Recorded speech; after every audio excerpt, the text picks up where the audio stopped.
97%. That's a very big number. The probability is so high, it's almost certain. Did you know that 97% of the world's water is located in its oceans? That means that if you are water, you're almost guaranteed to be ocean water. And indeed, most of you actually are ocean water. Because if you're watching this, then there's a very high chance that you're one of the 97% of all Resident Evil HD Remastered players who have never gotten the knife-only achievement, at least on Steam. A staggering 97% of you have denied yourselves the pure joy of snubbing the firearms in order to wield a blade and swing it around like how we used to swing around sticks as kids. 'Cause let's just be honest, many of us aren't that good at using the knife in this game. And it's this fact that most likely deters so many people from going for this achievement, myself included. But no more. For too long, there's been a knife-shaped void in my gaming life, and I've decided that it must be filled. But I'm taking it a few steps further. I'm doing this on real survival difficulty, while getting the best ending and playing as Chris Redfield. I also haven't played this game in a couple of years. I don't know what I'm doing. I start up the game, and I'm greeted by that old familiar body bag. It's been a while, buddy. Where have you been? I choose Chris, and select his outfit from Code Veronica. I'm hoping it'll give me all the fortitude of climbing up a cliff without any equipment whatsoever. Alpha Team is flying around the forest zone situated in northwest Raccoon City, where we are searching for the helicopter of our compatriots, Bravo Team, who disappeared during the middle of their mission. Bizarre murder cases have recently occurred in Raccoon City. There are outlandish reports of families being attacked by a group of about 10 people. Victims were, apparently, eaten. The Bravo Team was sent in to investigate, but we lost contact. After finding the ruined Bravo Team helicopter, Joseph getting punked out by a pack of demon-looking dogs, Brad flying off like a bat out of hell, almost becoming doggy food, and not knowing where Barry is, we find ourselves in the mansion. A gun fires off in the next room. Being the good guy that I am, I volunteer to go check it out. Following the unwritten rule of the horror genre, Wesker lets me go by myself as opposed to moving as a team. I go through those double doors of fate, into a dining room. First things first, time to get used to these controls again. After some adjustment, and playing around with a knife a bit to get used to its feel, it's time to rock and roll. I enter into the tea room, where the gunshot originated, and what I discover truly impresses me. I see what appears to be a rotting corpse feasting on the fresh remains of Bravo Team chemist Kenneth Sullivan. It looks up and to the side, aware of my presence, and not seeming too happy to see me. And this explains the gunfire. Here's my expert assessment of this situation. Kenneth broke into the house, looking for shelter from all the scaries out in the forest. This rotting corpse didn't like that very much, and decided to stand its ground.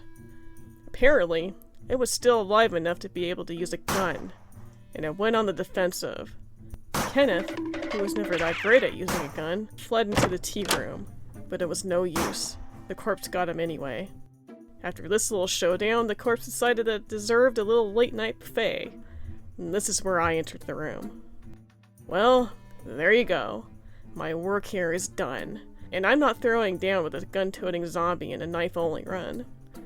So I make my way back to the main entrance, only to make another impressive discovery. Jill and Wesker are nowhere to be seen, vanished into thin air, and I've only been gone for a minute or two. Where they learned this ninja trick from, I have no clue, and I'm a little hurt that they left me out of the loop. The only evidence that they were here is Jill's Beretta, which seems an awful lot like a taunt. Anyway, this is where the real journey begins. I go into the other set of double doors opposite of the dining room so that I can grab the first floor map. I can't get through the other door in the room just yet, so I go back out to the main entrance, then climb up the first set of stairs to take the back door. Then I remember that I'm not supposed to go here just yet. I make my way back to the tea room, and scurry along past Kenneth's remains, quick as a gazelle, so that the stand-your-ground zombie can't make an easy target out of me. I enter into a strange room with dungeon cuffs on the wall. I don't know what this house is, but the owners must be into some kinky shit. The owners must also still be alive, because apparently those electric bills are still getting paid. I climb up the stairs and make my way into another strange room with narrow hallways and tall mirrors strewn on various corners. Now is the time to show off my zombie dodging skills.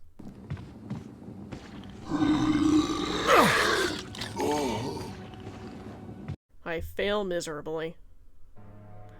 No bother. I collect the item I need in order to progress, and then I come up on another opportunity to show some dodging skill.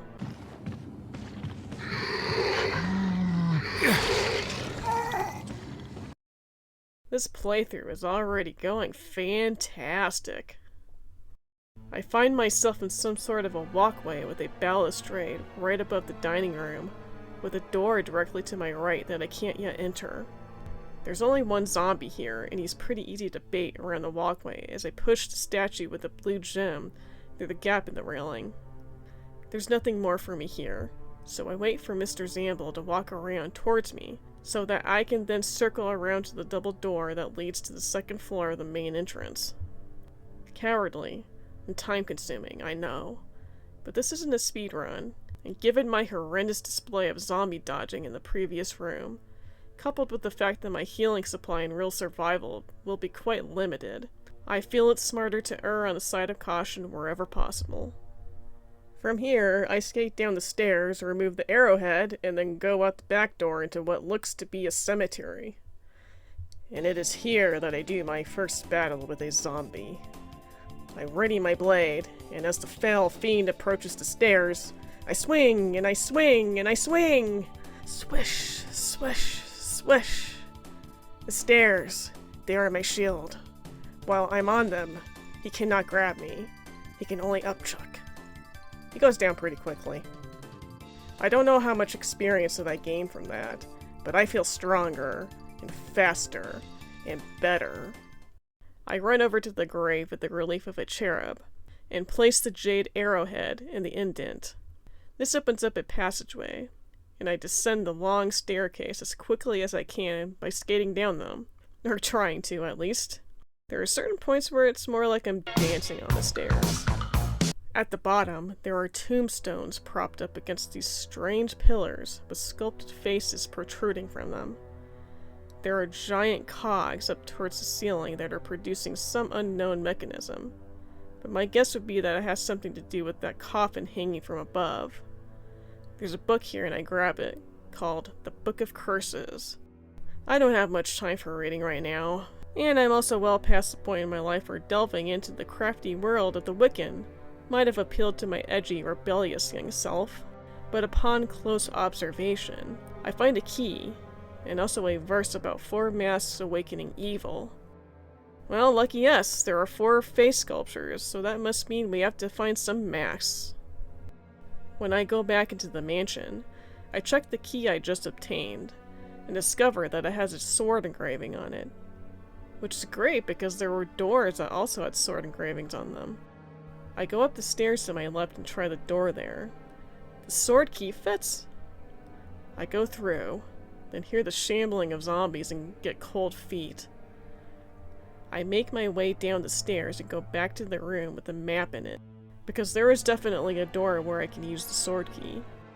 This leads me to a hallway with display cases, and when I move one of them, I find the hidden treasure. What could be better than 1 blade? 2, of course! The hallway with display cases leads me to another hallway, but this one has doors in it. The first door I go through takes me to a bathroom. The tub is full of musty water, and the whole room just smells like decay. I wonder if draining the water will alleviate at least some of the stench. Hey! What the? Oh. Well, now I just feel awful for ruining this guy's bath. Poor dude was probably just trying to get away from the chaos of all the other zombies. But there's something shiny in the tub, so I grab it, then quickly dip out of this awkward scenario. I traverse through the rest of the hall, then go through a set of double doors to another hall, and I take the first door to my right. There's a zombie here that I very clumsily managed to dodge somehow, and I slip through to the door that he seems to have been guarding. I'm in a storage room with a typewriter, a kerosene container, and a big ol' storage box, and there's soothing music playing, letting me know that everything's alright. I'm perfectly safe here.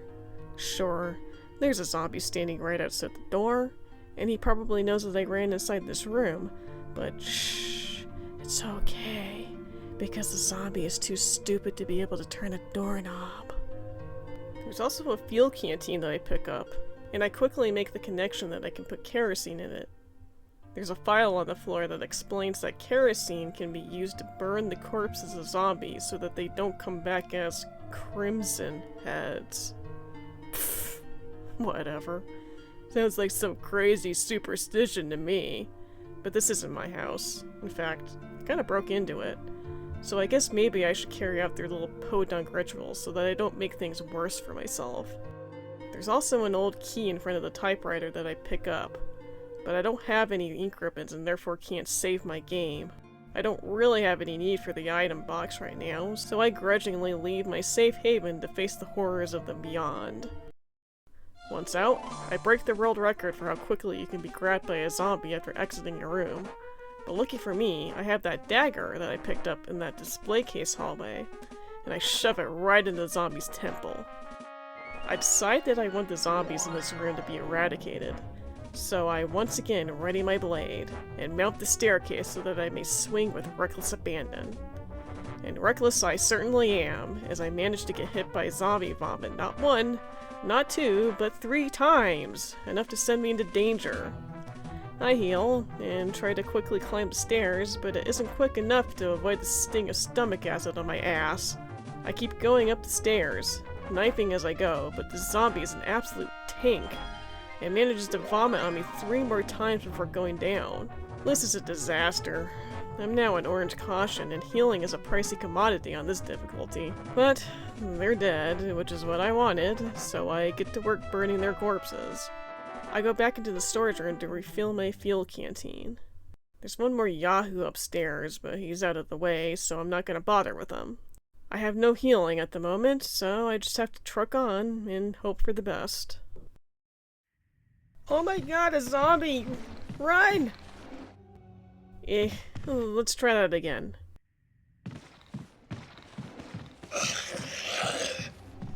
Much better. I'm now in a red room, where a dog whistle is winking at me, and I can't resist putting my hand on it. There's also a memo that tells me what to do with it. I go out the other way, and now I have to decide what to do. There are dangers on every corner, and my health is in a piss-poor state. I'm really in a bit of a pickle here. Ultimately, I decide on the path of bravery, and I go back to the U-shaped corridor. Miraculously, my dodging skills kick in, like a rusty ignition that needs you to turn the key a few times before it'll fire up. Once out in the main entrance again, I try all the other doors, but they're locked for various reasons. I'm feeling pretty nervous about my chances of survival, so I go upstairs to the dining room, where there's a stack of ink ribbons on the table.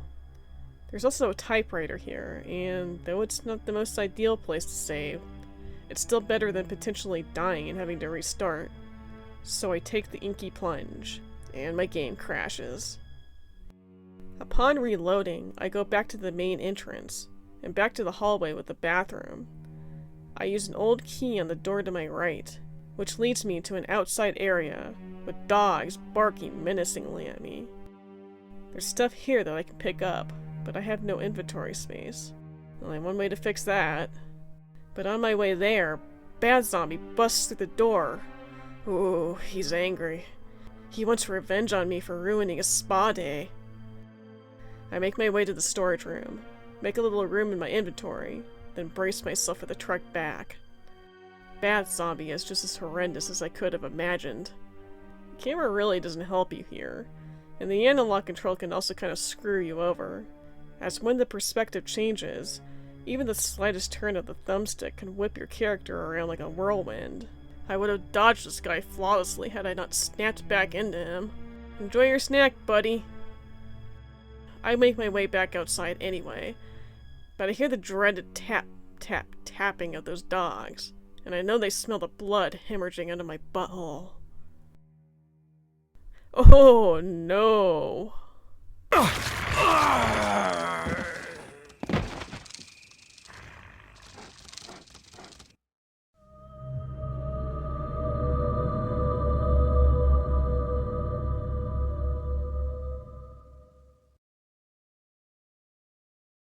Well, I mean, it's not like I thought I wouldn't have any deaths at all.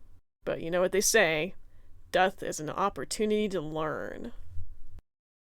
So, I do all the same garbage I did before.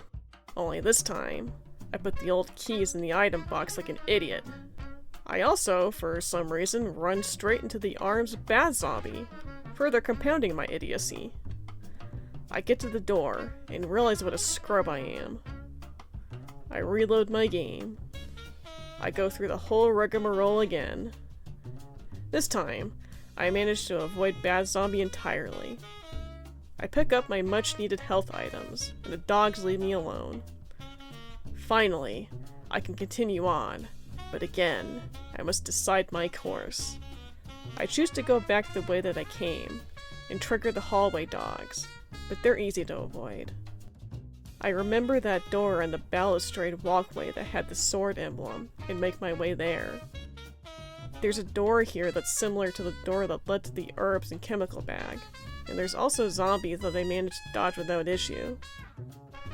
I end up in an infirmary room, where I find an F8 spray in the item box, but I don't have any ink ribbons, so I will not be able to save. I scramble through the rest of the West Wing, seeing if any of the doors will lead me through, but nothing. I really want to save before I go through that door to the balcony, so I make my way back, get grabbed, and then decide that I want to reload my save. So, fourth time is hopefully the charm, right? Not really. I did it all again, making sure to bring ink ribbons with me this time, only to get back to that balcony door and realize that I need an old key. At this point, I was kind of at my wit's end.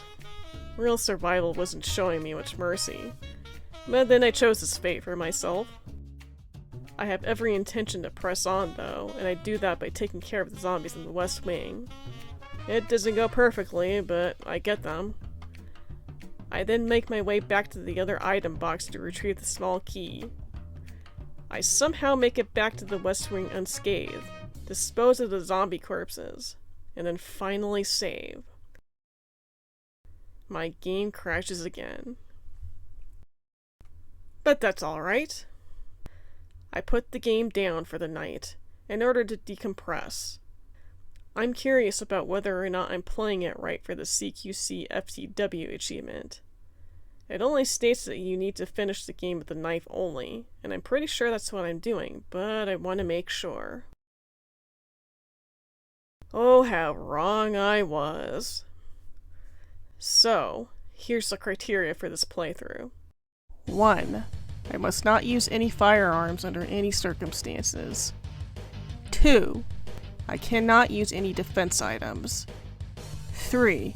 I cannot stomp on any zombie heads. 4. I cannot use the kerosene to dispose of zombie bodies. 5. I can use V-Jolt on Plant 42. 6. I can electrocute Neptune. 7. I can use the rocket launcher on S-Tyrant. 8. I will complete this run on real survival difficulty, which means that enemies are at their toughest, resources are more scarce, item boxes are not interconnected, and auto-aim is disabled. But the knob on the door to the east wing never falls off. Yay! And 9. I will get the best ending as Chris. Can I do it? I don't know, but one thing's for certain. I'll probably be crying at certain points. It only takes me about 15 minutes to get back to where I was, and even though there are some blunders, overall, I don't do too bad. I'm definitely in a much better position than I was previously, and it's feeling a bit like a redemption run, at least for 15 minutes. I'm now finally ready for this balcony, so I use the old key and go through the door. This is the location that was indicated in the memo that came with the dog whistle. But before I go and summon the Hades dog, I run over to the pot with green herbs, as I'm in caution, and there ain't no way I'm knifing a Cerberus for the first time with that 100% health. Then I carefully get into position, blow the whistle, and crap myself. Out runs Diablo, and I start running around in an attempt to make myself harder to catch. It doesn't entirely work as well as I would have liked. The dog grips me more than a few times. It even bounces off of me like a pinball. Thankfully, none of this does a ton of damage. And it's also not that hard for me to score hits. It's not long before the dog is down, and I receive my prize.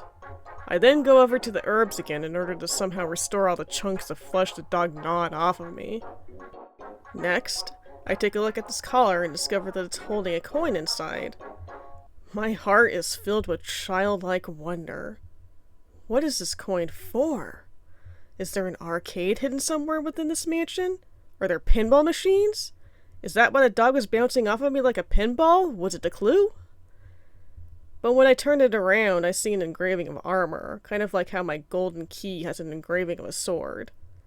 A little bit of messing around changes it into a key. My heart sinks a little. I really hoped there was an arcade for me to uncover, but this is at least progress. Or is it progress, though? It's too loose to be an actual key, and there are a bunch of locked doors I can't get through. Why would I ever want a fake key? I feel like this is a massive troll. Oh well. There are at least some areas that I haven't explored, and I make my way to one of them. Well, paint me like one of your French girls. The superstition actually turned out to be correct. Confound your silly rituals, though, for I cannot partake. I find myself in the weirdest hallway yet, with a knight statue wielding a shield that has spikes on it. There's also a railway that starts where the statue is and wraps around the corridor. Everything about this room screams death trap! And I should probably turn back, but I'm quickly running out of options, and even if I don't die here, I'll probably just die to bad zombie or something. So I take the risk, but immediately I notice something familiar looking. There's a key here, a legitimate key. But of course, when I snatch it up, the walls close in, trapping me, and the statue starts careening towards me, with the spikes and some other blades circulating like a fan. Man, this place has the most killer security system I've ever seen. Obviously, this is a classic Indiana Jones moment, so I take the fake key that looks almost exactly like the real key I just picked up and put it in the indentation. It successfully fixes my little predicament. Seeing as I just got rid of its imitation, I don't have to examine the key to know that it's the armor key, and this just opens up a world of possibilities. Oh, the places I will go, and the monstrosities I will encounter. I go back to the hallway with the bathroom, and not only does Bad Zombie bust out of there like usual, but a whole gaggle of zombies crash through the windows, making a lot of noise and ready to make even more. And the only thought on my mind is, oh god, Bad Zombie is gonna be even more pissed! And indeed, the door opens behind me, and I know it's him. I can feel it in my soul. Next, I'm in a room that kind of looks like an art exhibit, only instead of paintings, there's stained glass windows. There are buttons underneath the windows that change the lighting, and therefore the color of the glass. At the end is a picture of a lovely lady wearing accessories with colors that pop out. The subjects in the windows also wear accessories, so it's not hard to deduce the solution to this puzzle. Meanwhile, there are crows perched on the ceiling rods, cawing at me, judging my every move, daring me to fail such a simple puzzle, to fuck around and find out. It ain't happening today, though, and I'm delighted to find that my reward for such a basic baby puzzle is a mask. Surely this has something to do with what was mentioned within the Book of Curses. There's also a gate that leads to the cemetery, but unfortunately I don't have an old key to open it. I'm quite elated, though. It finally feels like I'm getting somewhere. Maybe there really is a light at the end of the tunnel. Then Bad Zombie takes a chunk and ruins my moment. I head up the stairs in the east wing, above the storage room, and use the armor key on the only door that's locked. I'm in some sort of foyer with a door on either side and a deer head mounted on the wall. I see something worth more than gold at this point. That thing being a red herb. After collecting it, I tried the door next to it, but I need an old key. So, I run across to the other room, which appears to be a bedroom, and what do you know, there happens to be an old key here. Not to mention a candle that's suspiciously lit. So, I run back to the previous room in order to use the key, and find myself in some strange kind of office with specimens hanging all over the walls. I find a fish hook on one of them and a lure on the hanging with actual specimens. And it doesn't take long for me to realize that this is yet another puzzle. I combine the hook with the lure, then take the specimen so that I can place the lure on the hanging with, well, the other lures. Then I place the specimen on the correct spot. My reward for such a mind-bending puzzle is trash. Don't get me wrong, this crest is amazing on regular runs, but on this run, it just serves as a reminder for what I cannot have. And I'm just kicking myself for not remembering what was in this room. I would have saved myself some time if I had just kept the old key and used it for something more useful, like that gated door from earlier. In truth, I could have just reloaded to save, but that's the coward's way out. I'll just look at the consequences of my actions. I make my way to the room at the corner of the hall just to see if there's anything I missed. There's nothing, except for a locked door and a green herb. So, I'm making my way back when...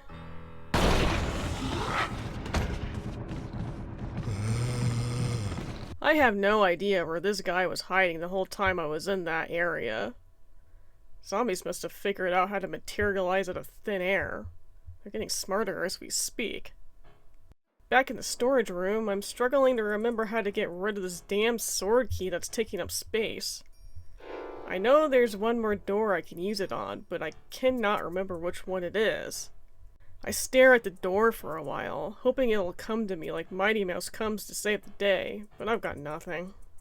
Nothing but Swiss cheese holes in the part of my brain that stores memories.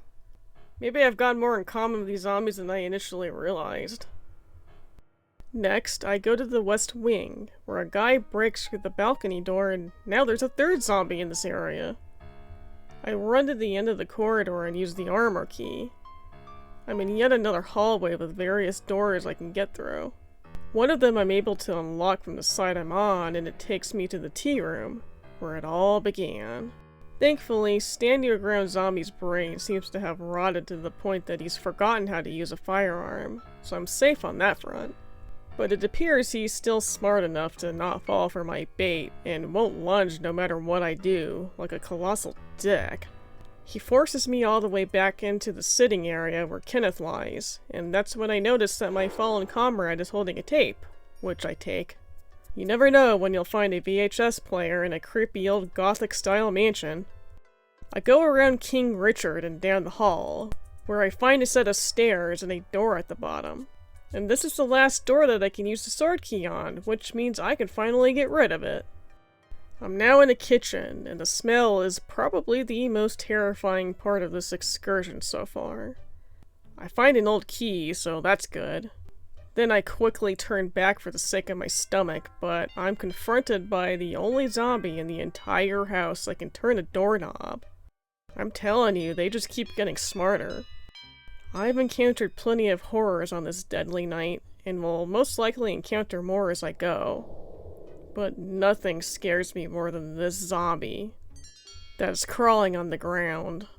Remember, you cannot stomp on any zombie heads if you want the CQC FTW achievement, making this perhaps the most delicate dance of the entire playthrough. I exercise the utmost of caution when circling around so as not to get grabbed, and then I'm free from literally Hell's Kitchen. I go to the dining room, where I remember there is a blue gemstone still waiting to be picked up. I take it to that tiger statue and insert it into the left socket. The statue turns to the right and reveals trash. Yet another situation where time would have been saved had I only remembered. So I take my useless shells and go store them, cause what else am I gonna do? I remember that there was still a locked room in that U-shaped corridor, and so I make my way there. I meet up with Bravo team member Rebecca Chambers and, she must have thought that today was Casual Friday. Well, whatever, at least finally I found other live humans. Some more alive than others. Richard doesn't appear to be doing so well. He says something about demons everywhere, and I'm pissed that the dude couldn't lay off the Quaaludes for one fracking night. Then Rebecca explains to me that he had been bitten by a giant poisonous snake and would need a serum to survive. I volunteer to go get it, like the good guy that I am, but not before I go check out this door. It won't let me. I then exit the room and take a right to the pair of double doors, where another puzzle awaits. Yes, I know I should be going to get the serum like I said I would, but Richard is a grown-ass man who needs to suck it up and stop being a little sissy. He was probably mixing substances he shouldn't have been mixing before going on this mission, like he usually does, and that's how he got himself into this situation. Well, time to teach that boy a lesson. Maybe if I wait until the very last second, he'll learn a thing or two about valuing his life. Anyway, puzzle is solved and I have the second mask. I go to the storage room in order to drop it in the box, but I have to give myself a bit of a breather, because so many thoughts are racing through my mind. Some of them have to do with the dirty boxer shorts I think I accidentally left in Barry's locker, and others have to do with the package of wieners I threw on the kitchen counter before I got buzzed on over to this emergency operation, and are probably now spoiling as we speak. But mostly my mind is fixated on this mansion. I mean, of course it would be. I'm here after all, and a bunch of fucked up things are happening and nothing makes sense. For starters, who even owns this place? Whoever they are, they can't possibly be here right now, can they? I mean, the first report of strange happenings in these parts was sometime in May, and now it's the middle of July. So, obviously, whoever is in charge of this estate's operations must still be kicking if at least the electric bill is being paid. And with an estate this large, obviously there was a staff here who managed everything, and they're now shambling all over the place somewhere between life and death. I can't imagine that even becoming a zombie was the worst possible outcome for them. I mean, think about it. What kind of point do you reach in your life where you'll willingly say yes to working in a creepy, musty old mansion out in God's country with dungeon codes randomly bolted to the wall of one of the rooms? Things can't be going all that well. I don't care how good the pay is. And now I've discovered that there's a giant snake prowling around the premises. How giant, I'm not sure, but judging by that bite mark, Rebecca was right to call it huge. Yes, I know. That's what she said. But she wasn't wrong. Which raises the question, how did that happen? Snakes don't get to that size naturally, so what went down to make it a possibility? And how is there a serum? Isn't serum made from a sample of the snake's venom? So, was somebody able to wrangle some venom from its fangs, or was a sample extracted before it got to its current size, in anticipation of it becoming a problem? But making serum seems like something only a medical professional would be able to do. So, was the owner of this mansion a medical professional? Or do they know a medical professional? Why would you even create a serum to deal with a poisonous snake to begin with, as opposed to calling animal control to remove the critter? Unless you knew that one day that critter would grow into a monstrosity that would be difficult to contain, and it would be better to keep it in a remote location. But that just circles around to the original question. How did the snake get to this size? Are there weird science experiments taking place? Am I gonna encounter other mutated critters, like rats and turtles? I guess there was a file I could have read on the desk in that one room with all the specimen hangings. Maybe it would have given me more of an idea of what's been going on around here, but pfft, reading is for nerds, am I right? Do you see me wearing glasses? No. Get real. I like punching things. Big things. I wish I were punching something really big right now. Like that snake. But preferably I'd like to punch something that can't poison me. Poison me. Poison. Oh, shit.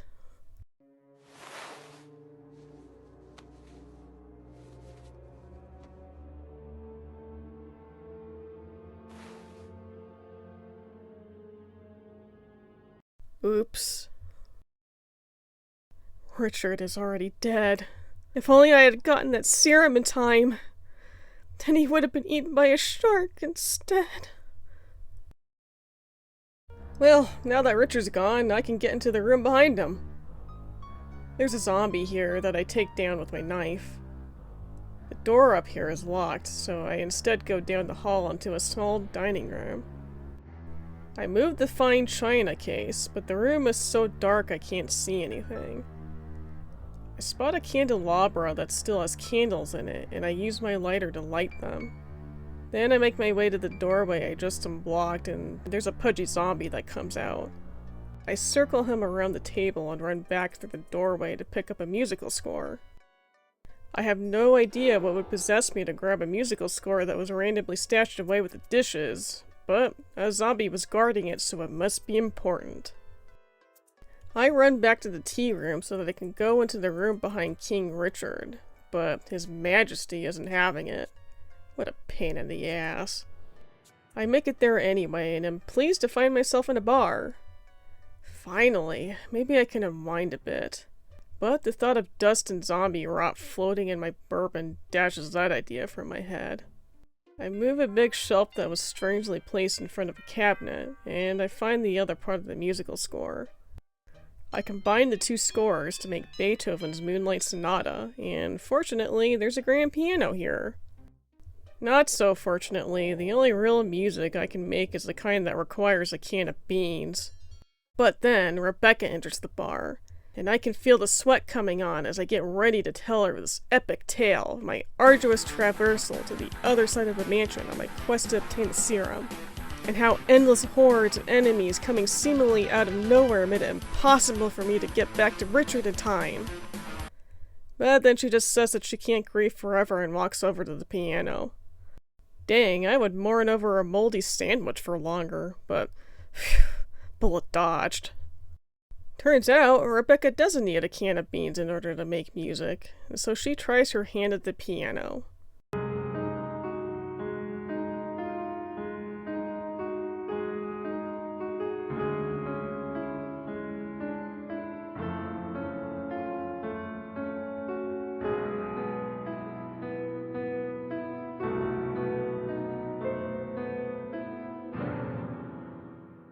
Oh, what was that?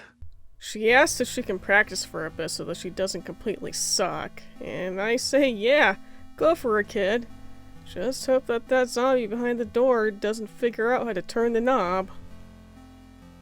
I'm a busy guy. I've got things to do.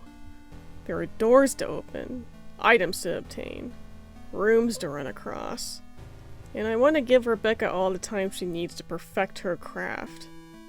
Because I'm a good guy who really cares about why this place apparently wanted me to find that musical score. And it'll take some time for Rebecca to get good enough to find the answer for me. Okay, that should be enough time.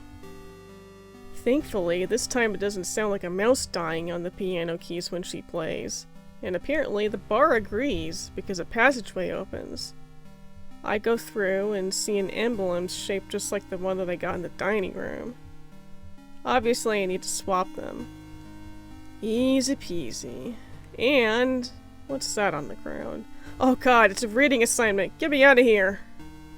I don't even bother to say bye to Rebecca as I run to escape the atrocity of some poor bastard's diary. Now to make my way to the dining room, where I place the emblem, and a door on the grandfather clock opens, revealing its gears.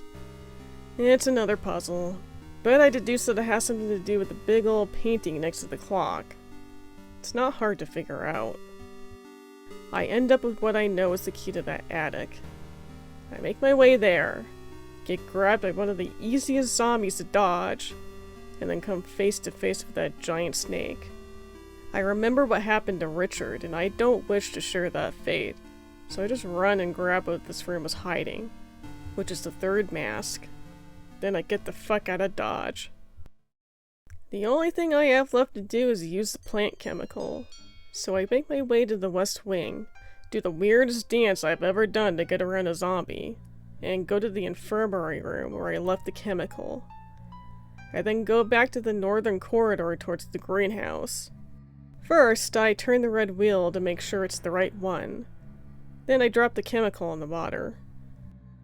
Ain't no plant tentacles on God's green earth that are ever gonna keep me away from my fat loots. With that, I have all 4 masks! I win! The air is thick with excitement. Even the zombies banging on the windows outside are so excited they crash right through. No time to rest on my laurels, though. I gotta put these masks to use. So I make my way back to the East Wing, and on the way there, this happens.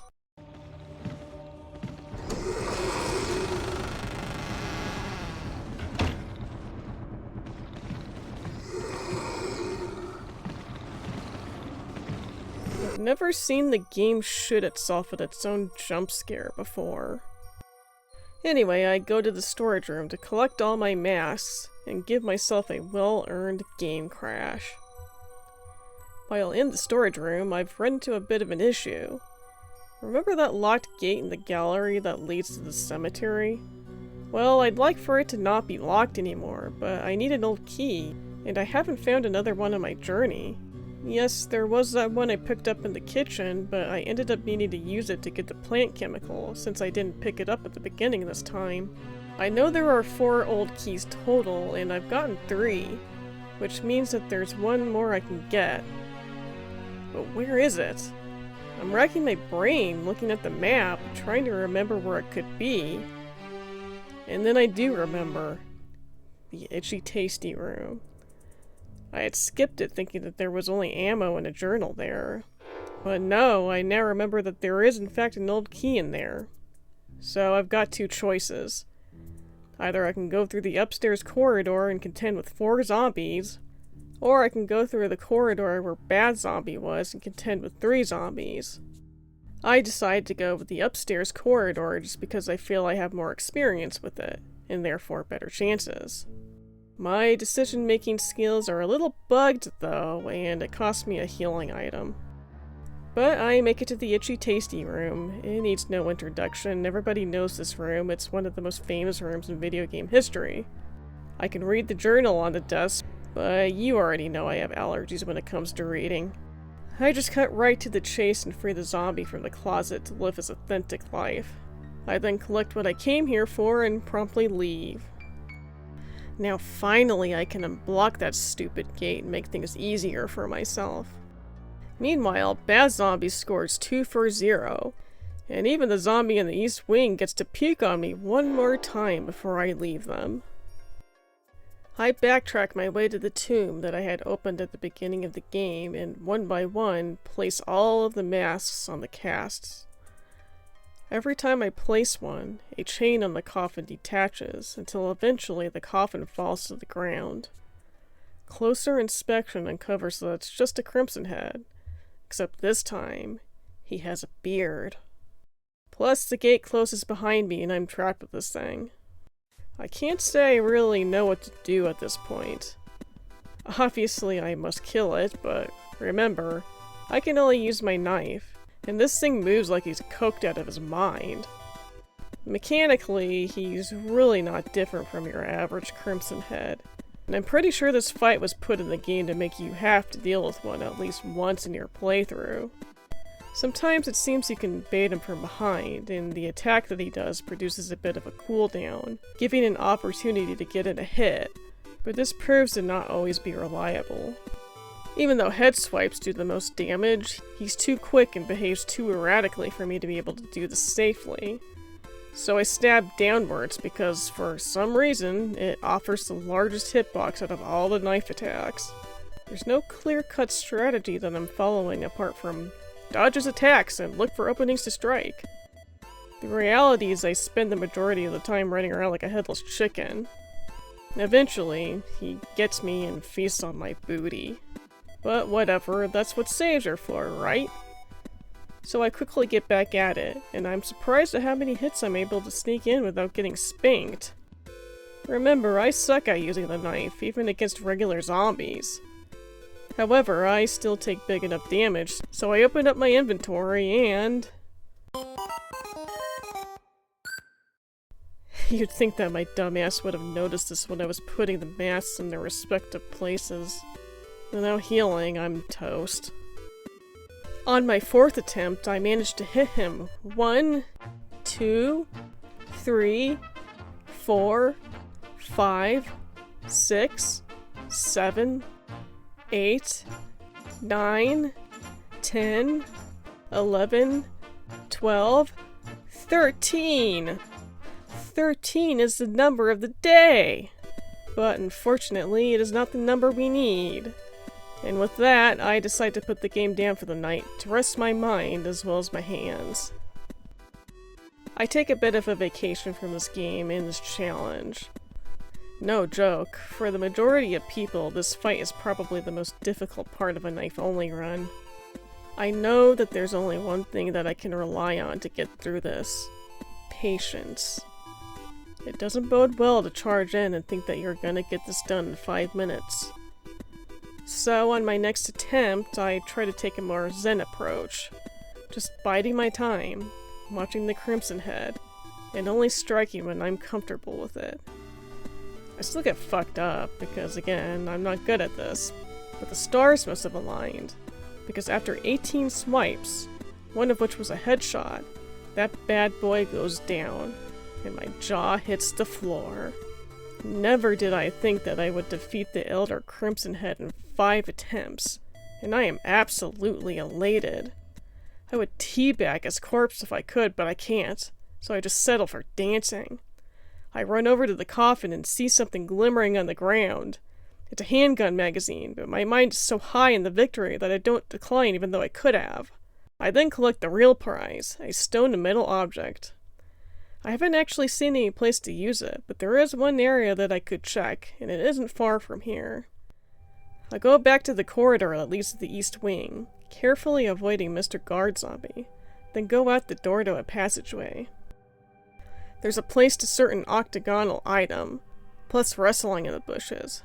So I quickly put in the object I just found into the indentation, which opens the door that leads me to a garden shed.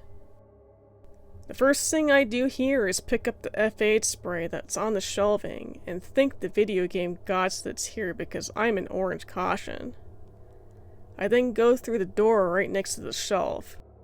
It takes me to a winding path with a direction sign letting me know how to get to a handful of destinations, none of which sound too enticing. Going down the stairs, I see 2 weather vanes. One blue, one red, and at the bottom is a gate with a Cerberus statue on either side. I feel pretty confident that this gate is locked and that I'm looking at another puzzle. The statues have different colored eyes, one blue, one red, and the inscriptions contain certain key words that I saw on the direction sign. So I set the red weather vane to west, the blue weather vane to north, and the gate unlocks. Such an elaborate way to try to block a path. I wonder what could be hiding.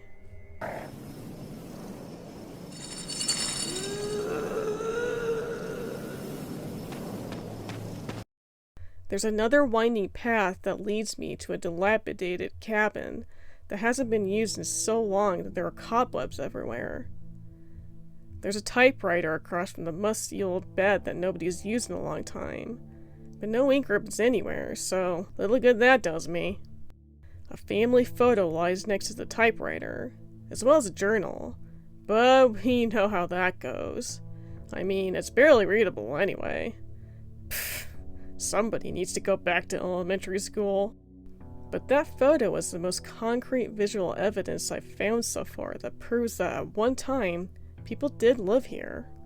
I wonder if those were the owners. I'm sure the many journals strewn around the estate would give me the answers, but I'll just rely on somebody else telling me. I'm a busy guy after all. And this busy guy just found a crank. Have no idea why I might need it, but it glimmered at me, so into my inventory it goes. Well, time to get out of here. Is somebody home?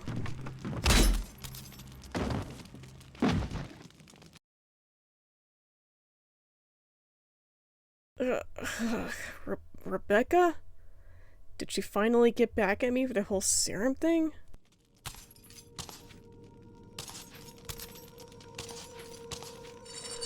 Whoa, that is not Rebecca, unless something horrible happened between now and the bar.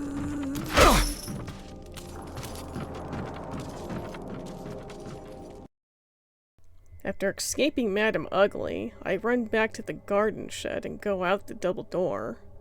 After running past a small pack of drooling mutts, I go through another gate. At first, I think I see a swimming pool because there's a ladder going to the water, but then I see that there's a sluice. There's also some place I can use the crank I just got, so that's what I do. The sluice opens and the water pours out, revealing a walkway.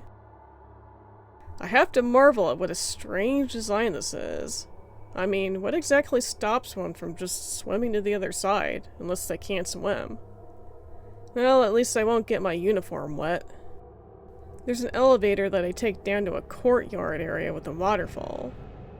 Crows are perched here, and they don't seem too happy to see me. I run over to an elevator that appears to need a battery in order to work, so obviously I'm not supposed to be here right now. The crows get in a peck before I'm able to go over to the other door. I suppose it's better than them crapping all over me. I'm now in a zigzagging path, with snakes falling from above, and I make it to some sort of residence. I don't know what this place is, but I find a blue herb. Hope I won't ever have to use that. The first room that I enter has an item box and a typewriter. I make good use of the ink ribbons that are on the shelf and save my game. Thankfully, my game doesn't crash anymore when I save because I disabled the whole save data function that was a thing when ResidentEvil.net still existed. After wasting my time and finding myself in an unfortunate predicament due to my inability to recognize a key, I reload my game and retrace my steps. I push the box, run over to room 002, go into the bathroom, and this time, pick up the key to room 001 instead of mistaking it for ammo. I backtrack to room 001, where I'm met face to face with YouTube demonetization. There's nothing really of interest in the bedroom except for temptation with a trigger, so I head into the bathroom. There's a guy on the bathroom floor that I give the side eye, but ooh, another tub of dirty water. Let's pull the plug, because that went so well the first time. And what do we got? A key! What is it with people leaving keys in bathtubs full of dirty water? That's how bad zombies get loose. Just then, I receive a mysterious transmission directly into my brain from who knows where, giving me a waypoint of the location that I need to go to in order to be able to use the control room key. You don't see the yellow arrows on the floor, but I sure do, and they lead me back to room 002. The zombie here scores a back grab because I hesitate, and I run over to the bookcases, which are hiding a ladder. After pushing them out of the way, I go down. I don't know where I am right now, but there are 3 big crates and what I presume to be a pit with water in it. I could just swim to the other side, but I don't want to get my boots wet. And these crates are placed weirdly, as if somebody anticipated that one day they would have to be used to make a bridge. So that's what I do, and by God, it works.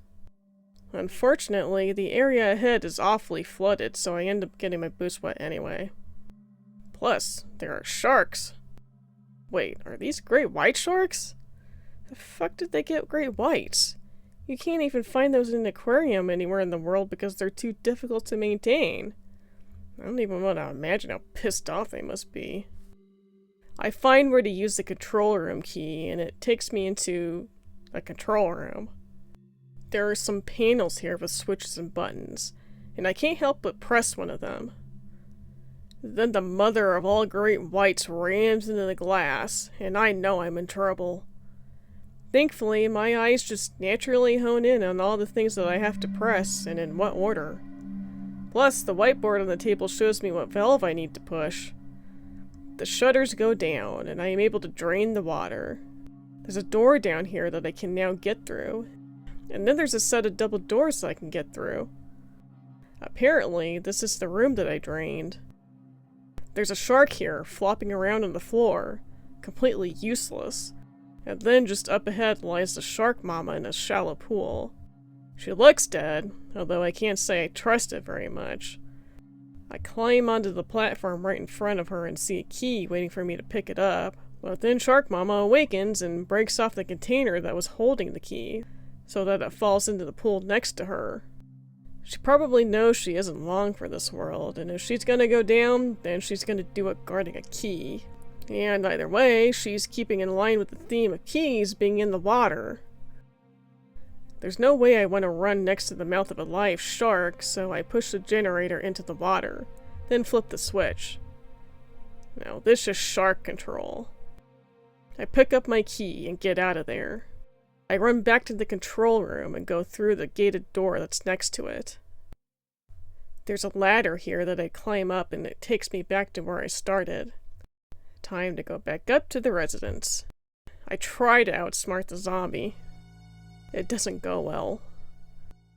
I then make use of the key I just got and find myself in a gallery. There's a red herb next to the double doors and I make a beeline for it. But as I squat down, I get ambushed by fucking wasps. Something catches my eye in the corner of the corridor. There seems to be a dead guy here. Guess he was stung by the wasps, poor bastard. But he has something and I realize it's insecticide. My heart is filled with secondhand embarrassment at the fact that this dude had the weapon he needed to slay the monster and still went down like a scrub. At the very end of the corridor is a giant wasp nest that I can't get near, but there's a hole in the wall in the next room that I can conveniently use to spray the insecticide. With the nest destroyed, I run back to that corridor and there's a key to room 003. I use the key immediately, but then remember that there's a room near the entrance that I still haven't checked. It's a rec room, with giant, hairy tarantulas hanging around, and that just ruins the vibe. I mean, if they're in the rec room, that must indicate that they enjoy pool and booze, and that's cool. But they're still hairy. And gross. Down the stairs in the bar area, there's a red book on the counter that's completely out of place, and so I pick it up. I won't spend a second more than I need to in a room with spiders, so I go out and visit the storeroom to pick up some ink ribbons, and then scamper off back to room 003. There's a bookcase with a white book that's clearly out of place, and I take it. Turns out, it has a document hidden inside. I know what you're thinking. Reading is for nerds. And you're right. But this time, I decide to break from tradition and give it a shot. It's full of nerdy stuff and I can't understand it. Well, glad I did this little experiment. This row of red books is the perfect accommodation for the red book that I got in the rec room, so I place it in, then rearrange the books to make a naughty picture. The armoire is disgusted by this and moves as far away as it can, revealing a door. I use an ink ribbon, then go through. Immediately, I'm grabbed by a big something. This must be the giant plant the document spoke of. It squeezes me, shakes me from side to side, and won't let go. I have a horrible feeling about where this is going. Suddenly, Rebecca bursts through the door. Or maybe she phases through it, I don't know. She trains her gun at it, ready to shoot, but I stop her. "This is a knife-only run, you silly girl!" I shout. "Here, take this instead!" And I toss down the book that has the information about how to make V-Jolt. She's a medic. She must be nerdy enough to be able to understand what it means. She grabs it, then heads out the door. The first thing she does is unequip her gun, in accordance with the rules of the no-knife run. Then she heads over to the pharmacy. A code is needed to unlock the door, and she's gonna stand here pushing buttons until she gets it because I'm too lazy to go find the solution in the rec room. And I know the three numbers are 3, 5, and 6. So she enters all the different combinations of those numbers until the click of the lock arrives. If Jill is the master of unlocking, then Rebecca is the master of brute forcing. In the pharmacy, there is a set of equations on the wall that serves as evidence that some brilliant mathematician learned to count to 20. But according to the document, V-Jolt is created by making a chemical called UMB20, so it probably has to do with that. Now it's time to pick up a bunch of empty jars and fill them with stuff. And this part reminds me of how the inventory system in classic Resident Evil games is kind of like shopping. Just the way that it asks if you would like to take an item, yes or no. It's so true to real life, like, you're at the grocery store and, "Will I take this pack of hot dogs? No, I will not because I see a better package." I often imagine that the line, "Will you take the whatever?" is actually going through the mind of the character as they consider whether it's worth it to clog up their inventory with said item. Anyway, Rebecca uses those jars and does some chemistry. The document didn't specify any exact measurements, which you would think would be a major problem in mixing chemicals, but somehow the room doesn't blow up and the V-Jolt is made.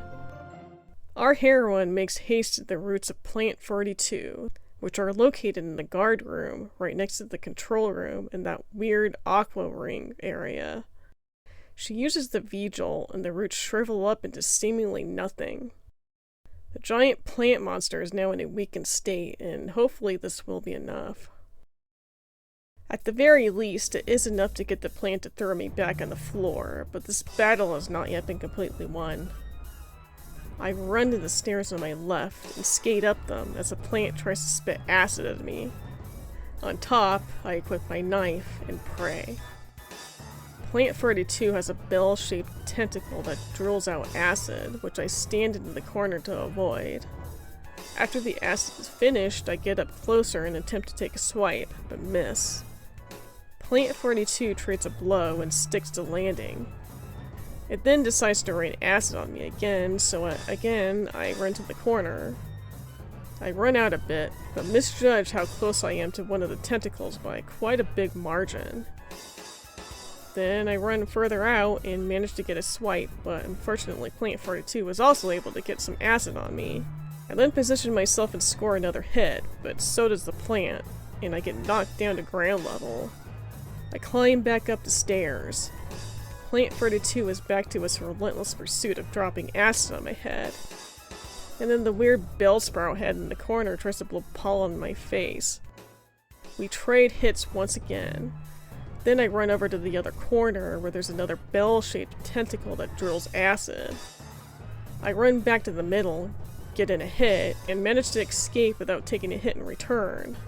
As we trudge along in the survival of the fittest competition, it's starting to seem like there's a method to Plant 42's attacks.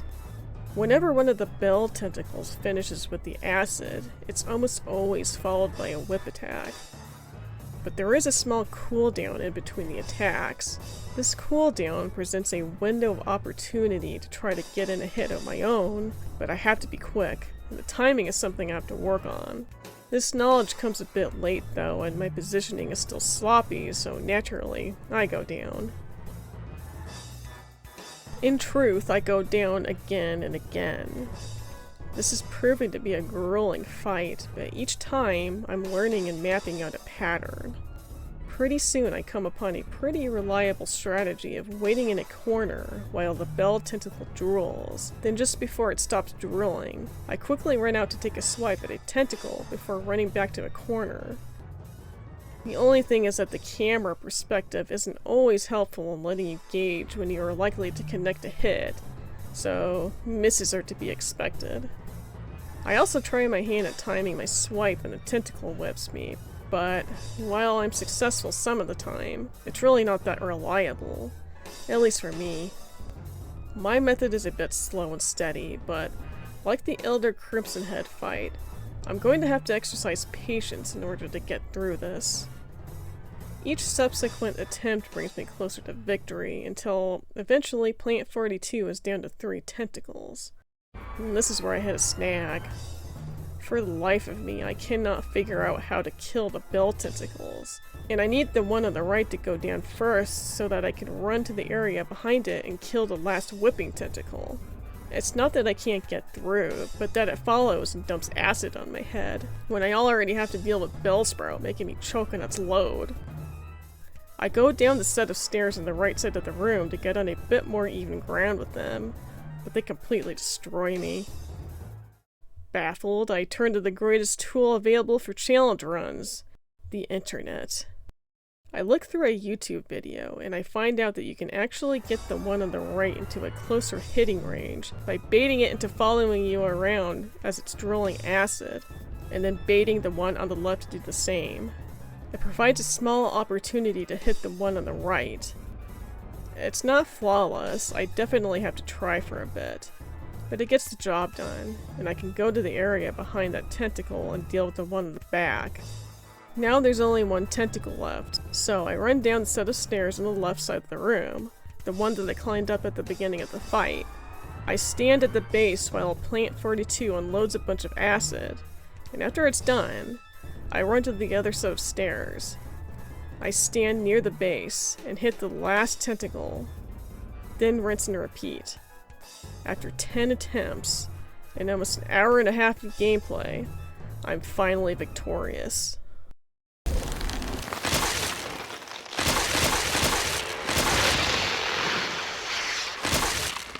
I'm sure there are other, more efficient ways of doing this fight with a knife, but this is the one that I mostly figured out for myself, and it worked.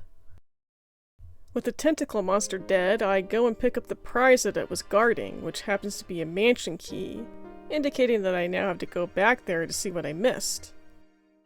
When I'm at the door, Rebecca charges right at me, and my heart is filled with gratitude. She could have left me to die, just like I left Richard to die, but she didn't. Speaking of Richard, Rebecca has his radio and tells me that she heard a transmission from Brad not too long ago, but he couldn't hear her. I go ahead and take it. I may have let Richard down, but I'm not going to let it happen to anybody else.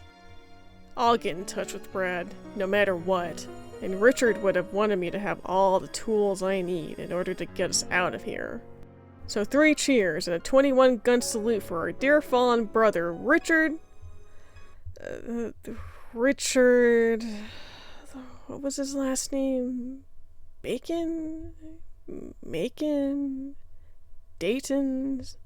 Well, anyway, Rebecca mentions that she'll be in the pharmaceutical room, so I follow there and she patches me up. Then she says that all of the medicines in the room are from Umbrella and that they're the biggest taxpayers in the area. But I hardly see how this is relevant information. I leave Rebecca to her rambling, and on my way out, I come upon a shocking sight. Wesker! And he's cheating! This is a knife-only run, bruh! He tells me he got separated from Jill, although he doesn't mention exactly where they went to begin with, and then says that I should go back to the mansion to check all the unexplored areas. Jeez, thanks, Wesker, for telling me to do something I was already gonna do. Team Leader of the Year. He disappears again, and I'm left with a couple of dead wasps. Only one thing to do with those. Yay. Oh god, I hope that doesn't screw with the achievement. I'm out of the residence, and on my way back to the mansion, when suddenly... this is Brad. If you can't answer me, somehow give me a sign.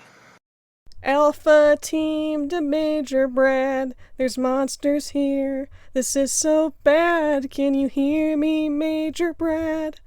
Can you hear me, Major Brad? Can you hear me, Major Brad? Can you? Guess you can't. With that failure now past me, I continue on to the mansion. But once I get back to the sluice area, I then remember. I forgot to bring the crank with me. I might need it in the future.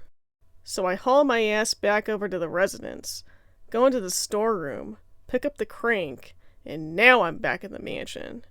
Sheesh, what a pain in the...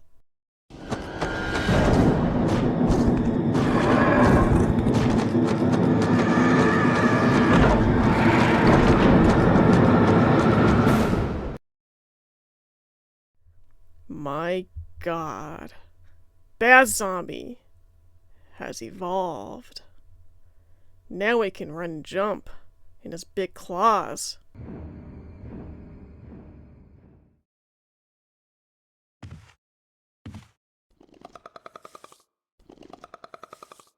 My God. There are even more of them. That can only mean one thing. Bad Zombie not only evolved, he learned to clone himself, and he placed copies all over the mansion to continue his plot for revenge. I have to be more careful than I've ever been up to this point.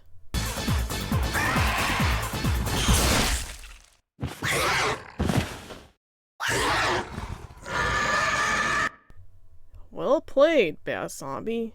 Well played. Lucky for me, Bad Zombie is still kinda dumb, and I can exploit this to get around him. But with far more dangerous enemies in my way now, I'll most likely have to be more thoughtful about what paths I take. I head back to the main entrance from the cemetery, where Jill's gun is still laying in the spot it's been in this whole time, just winking at me. There's a door here that I can now get into, and it takes me into an art room, which then takes me into a room with a large mirror and a pudgy zombie. I grab a jewelry box that has a place to insert a gemstone and get out of there. Then I head for the West Wing, where I somehow manage to get grabbed by the easiest zombie to dodge. Then I get grabbed by the other zombie in the room because the analog control is a mess sometimes. This is such a shameful display that I decide to reload from last save. I don't quite make it to the West Wing completely unscathed, but I'm still in much better shape than I was. I grab a healing item and then go upstairs because there's a room I can unlock. There's a very peculiar puzzle here where an eagle statue is tracking my every move. On each side is a mounted animal head with a jewel lodged in one of the eyes. All I have to do is bait that statue to stare at one corner, then quickly move over to the other side and grab the jewel. I get a red one and a yellow one. There's also a document on the table, but I'm just gonna pretend it doesn't exist. I run back downstairs and to the northern corner when a couple of monsters crash through the windows. These damn dirty bathers. I'm back in the tiger statue room, where I insert the yellow jewel in the other eye socket, and it gives me an MO disc. Thanks?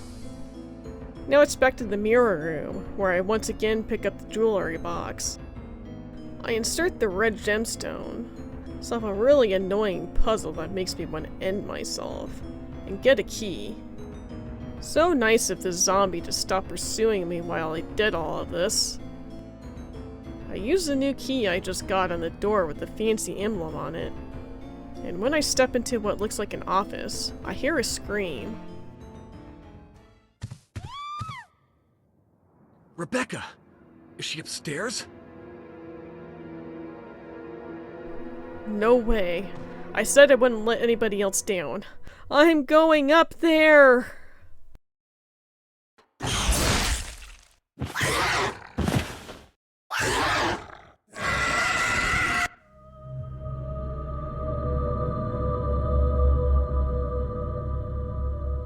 I'm taking the long way!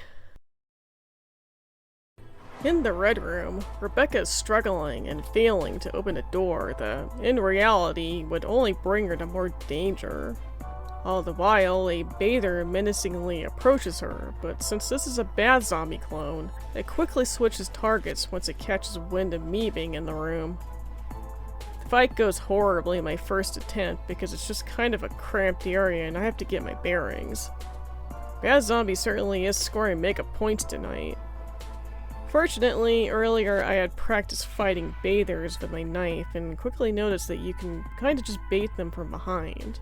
So, once again, I traversed the corridor with 4 zombies wandering within its walls and faced this monster. I do much better this time, although it's still able to get some pretty big hits on me. I brought extra healing this time though, and good thing. I'm able to live long enough to beat this monster, and Rebecca's saved. I ask her if she's okay, then promptly tell her that she's on her own from now. I ain't saving her ass anymore. Even though this was only the first time. I can handle myself. Good, just like you handled yourself just a minute ago. I go out the door that Rebecca was desperately trying to get out of, and I don't struggle at all. Wonder what her problem was. Idiot. I need to get ahead, but there are bathers here, and I need to tread carefully. With a little practice, I'm able to bait the one on the walkway to jump so that I can safely run under it, and get to the door at the end of the corridor. I use the helmet key on the door that's locked, and I'm in a room that looks as if it was designed for the sole purpose of being a puzzle. Wonder what I was trying to hide. It's not a particularly challenging puzzle, just a matter of pushing a statue onto a certain touch point. It opens a door, which reveals a hole in the floor. Normally I'd think twice before jumping into a suspicious-looking hole, but desperate times call for desperate measures. When I land, I find a red book on the ground, and there's also a tombstone that has the name George Trevor on it. Whatever that means. And there's a diary sitting on top of it. Yuck. I press a button, and the tomb opens, revealing a ladder. I go down and find big old hairy tarantulas on the walls. Double yuck. So far, coming down here was an awful idea. In the next room, there are zombies prowling around, and these quarters are quite closed. I go out the other way to reset the room, but that ends up not helping me as much as I thought it would. I try to see if I can knife at least one of them, but it just feels so awkward I give up on that idea. I turn on the power supply, almost get cornered by one zombie, then very narrowly escape the other one. I'm back in the kitchen from earlier, and look! More zombies! Behind the kitchen, there's an elevator, and I ride it up to an area that has even more zombies! I get bitten by one of them and it sends me into danger, but think zombie fuck, there's healing here. I dodge the other zombie and go through the first door that I can. There's a battery that I can use to power that elevator in the courtyard. And there's also a bunch of other junk I can't use. I go back out and turn left, and there's another door I can unlock. It leads me to Murder Hall. I immediately leave Murder Hall. I'm back on the balustrade walkway, and there are now bathers here, one of which I try to run past, but it summons the power of bullshittery in order to hit me. Running from the main entrance, I go to the west wing outer stairway where the dungeon cuffs are, and then run up the stairs to get back to Murder Hall so I can run across to that room where I got the armor key. Yes, I circled around instead of going through Murder Hall, which has a couple of zombies and a crimson head in it. Yes, I'm that concerned about it. Fight me. There's a door at the end of the corridor that I use the helmet key on, exhausting its use. This must be the last area of the mansion that I need to investigate.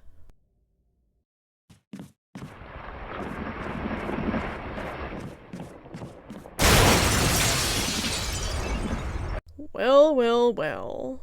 We meet again, Mr. Snake. Strangely, this library has a ladder that goes down to ground level as opposed to a staircase, but conveniently it opens up plenty of space to rumble with a giant snake, almost as if this room was designed for that particular purpose.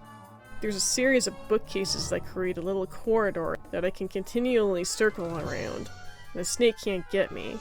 If I kite it around and hug the bookcase tightly, I can catch up to the snake's tail quickly enough to get in a hit. If I'm very good, I can get in 2 hits. So this is how it goes. Kite around the bookcase and stab. Kite around the bookcase and stab. For God knows how long. I'm getting pretty sleepy. I think eventually the snake just dies of boredom. There was a book displayed behind a glass window behind the big bookcase, indicating that it must be important, and now it's free for me to pick up. I'm pretty sure that's all she wrote for this mansion. At this point, all I have are a bunch of items that I'm not sure what to use for, and a battery to fix an elevator. I'm hoping that this battery will lead me to some clarity. I drop off the books in the east storage room, then take out the crank because I'm going back to the area where I first used it, and I just may get further use. I make my way to the courtyard, and to the area that leads to the residence. There are now doggos here instead of crows, and one of them snaps to attention upon my arrival. I make a run for it and hide in the broken elevator, where apparently dogs can't get me. I take out my knife and stab downwards until a doggo bites the dust. With my safety intact, I go and insert the battery in the slot, rendering the elevator usable.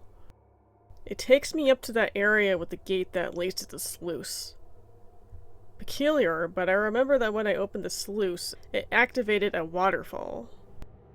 I wonder what I would find if I were to deactivate the waterfall and then take the elevator back down. Only one way to find out. Good thing I had the foresight to bring my crank. When I go back down the elevator, I find that a new area has opened, and it leads to what appears to be the underground. Great. This night really just can't get any better. The sweet cadence of water continuously dripping greets my arrival, as well as the musty goodness of stale air. I'm gonna feel right at home here, traipsing around these dank series of tunnels like a mole person. I come across a slot that I can insert a crank into, but the shape of the slot is hexagonal instead of square. So I go back to the ladder that led me down here because there's a door next to it. Here there are 2 ways, one that leads to a boulder and one that leads to a door, so I choose the door. I don't know where the hell I am right now, but it looks like there's a lift in the center of the room. I'm not trusting that, I don't even know if it works, but I see a door at the end of the corridor anyway, so I go there. I run down the halls and find Enrico, leader of Bravo Team. He doesn't appear to be doing too well. I think he must be so wounded it's making him delusional, because he calls me a double-crosser, and I just got here. This is the first I've seen of him. But then a shot fires from behind, hitting Enrico, and I could quickly pursue the killer, but the plot still needs time to cook.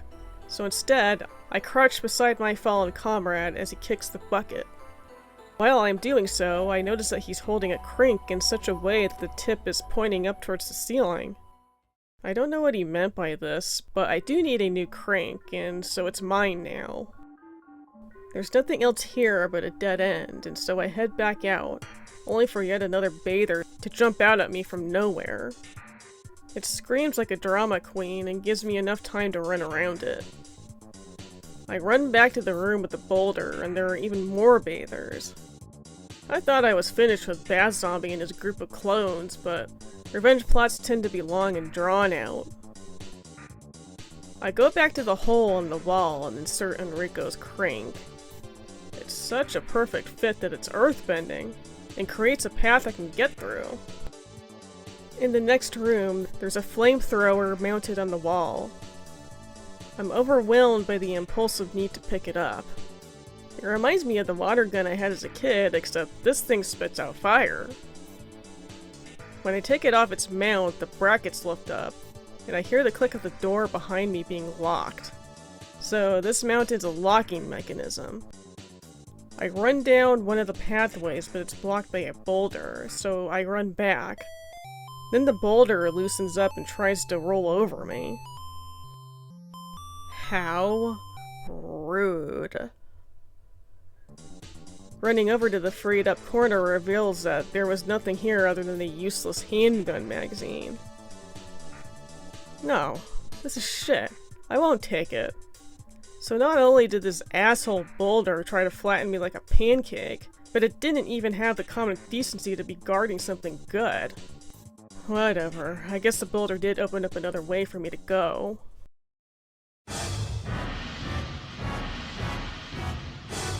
Oh wait, there's a giant spider here! Damn you, boulder! There's no way I'm bothering with this, so I just circle around the disgusting thing and get to work slicing up the webs blocking the door. But the stupid spider spits at me and now I'm poisoned. It keeps conjuring up acid or whatever, so I circle around again to dodge and get the spider to face away for a moment more. But then another spider dumps spit on me from the ceiling, and this is just some bullshit. Get me out of here! Thankfully, there's a blue herb here for me to pick up. There's also a place for me to mount the flamethrower, and it unlocks the door in front of me. Once again, I don't know where the hell I am, but I find another hole in the wall that takes Enrico's crank, and another boulder in the distance that I give the side eye. This hole's got an appetite. I've got to use the crank 3 times before it's satisfied. It reveals a passage in the wall with a door, but this angers the boulder, and it tries to make ground art out of me. I swear if I ever see another boulder again, I don't know what I'll do. In this next room, I come upon a third hole where Enrico's crank fits. I'm impressed. Mine only fit in one. Enrico could have really gotten around these tunnels if he hadn't died. Using the crank pushes out a section of the wall, and there's a statue that's identical to one that's pushed into a cubby, so it's pretty obvious that they need to match. Weirdly, there's a circle thing in the middle of the room that rotates when it has pressure applied. This allows me to turn the statue in the direction that it needs to be facing before I push it into its cubby. What kind of loon creates a room for the sole purpose of being a puzzle? Whatever. My endeavors net me a cylinder object. No idea why I need that, but if it takes such an involved puzzle in order to access it, then the conclusion is that it goes to something important. There's nowhere else that I can go from here, and so I backtrack to the area with the lift. There's a power supply here that activates the lift. When I open the lid, I take out a shaft. Its top is the same shape as the cylinder, and when they're combined, I see that they have what looks like Roman numerals etched on them. When I align the etchings, it gives me what I conclude as a code. Upon putting the shaft back in its place, I have to push a series of buttons in a certain order. I use the code that I just found, and it works. It must have cost a fortune to design this place. I take the lift down, and I have no idea what this place is, but I do find a trash compactor. There's also a door on the other side that takes me to a small labyrinth of tunnels. And my blood runs cold when I realize that they're being patrolled by the very Madam Ugly that I ran into earlier in the night. I don't exactly know what direction I'm going, but I do end up finding a door, which takes me to an area with a lift. My only guess is that this is where the garbage is loaded and sent down to the trash compactor. There's a giant crate that I push onto the lift because, I don't know, it just looked fun. And what else can I do? There's nothing else here. So now I have to backtrack to the trash disposal area and see if my theory is correct, which it is, as it turns out. I push the crate off the lift and down to the trash compactor. This gets me a broken flamethrower?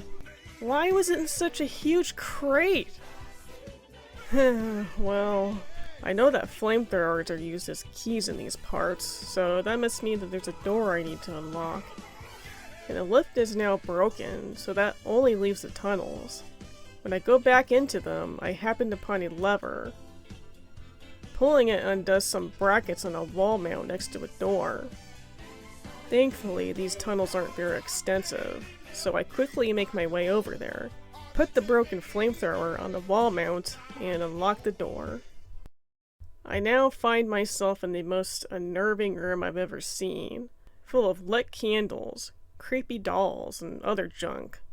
Oh, and chains hanging from above for added effect. A flooded corridor takes me to what looks like a bedroom. Down here? But this is a dungeon. Are they keeping somebody here? And who exactly are they, anyway? This whole night's been nefarious, and I've been sensing some definite evil doings. There's a jewelry box surrounded by candles that I pick up. When I open it, there's some sort of a strange ring, with a picture and some journal entries. On the back of the picture is some troubling information. Something about a virus being injected into somebody, and the virus failing to fuse with that person. Therefore, they were killed. Whoever the perpetrators are, they've been using people as their test subjects, and if this room is any indication, those test subjects have been unwilling. I then break character for a bit in order to read the journal entries. The hairs on the back of my neck stand up as I realize that these were written by a child. She mentions that she was given a shot, and the writing gets more and more disoriented as the entries go on. The part that really stands out was that she says that she takes the face off of the fake mother and carries it around in order to give to the true mother. But she can't reach her true mother because of 4 stones, whatever that may mean. Suddenly, this case has gotten a lot more real. This is about more than just scary monsters walking the halls of a haunted house. There are actual victims here. Hostages taken against their will and subjected to unethical experiments that change them in terrible ways. I'm not sure if this explains everything I've seen tonight, but this is a pretty significant breakthrough. There's a set of ladders in the area, and when I take them, I find myself back in the cabin. It appears I've reached the end of the road as far as the underground is concerned, but I didn't find any actual keys. What am I missing? It isn't until I get to the shed that it dawns on me. That stone ring I just got looks an awful lot like the framing of the stone object I got much earlier in order to unlock the shed door. Picking up the stone object confirms this, and I have an epiphany. There must be another metal object around here that I can combine with the stone ring. Then I'll have 2 of these objects and they must open something. But where do I even use them? Well, there is an area in the main entrance that I never checked before, and this area is hiding a gate that seemingly leads to the abyss. On the gate are 2 slots to place octagonal objects. I try one of the stone objects and it fits. I just need the other one, and I think I know where to find the missing piece. You see, there was an office that I needed an ornate key to get into, but when I did, that's when Rebecca was in trouble. And I was so wrapped up with helping her that I simply forgot about that room. So I go back to check it, and voila, the missing piece is there. I go back to the entrance, place the object, and then...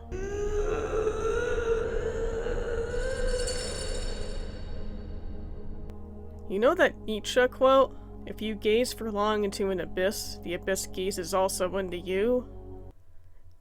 What if the abyss moans at you? What then? Philosophical questions aside, I open the gate and go down a set of stairs. Then another set of stairs. Then more stairs. Are we descending into hell? Finally, I get down to the bottom, and Wesker is here, shooting at something. That something being Madam Ugly. He tells me to take a piece of the action, and I give him the side eye. I'm not getting close to that thing when all I have is a knife. Especially not if Wesker's gonna cheat like usual. But I do notice 4 stones with chains attached to them, and it makes me think of what was mentioned in that journal entry. So I run up to one and push it off the ledge. It seems to be doing something, so I go around and push them all off, one by one, while Wesker for the most part just stands there and does nothing. After the last one is pushed, the coffin lid is removed, and the gate opens.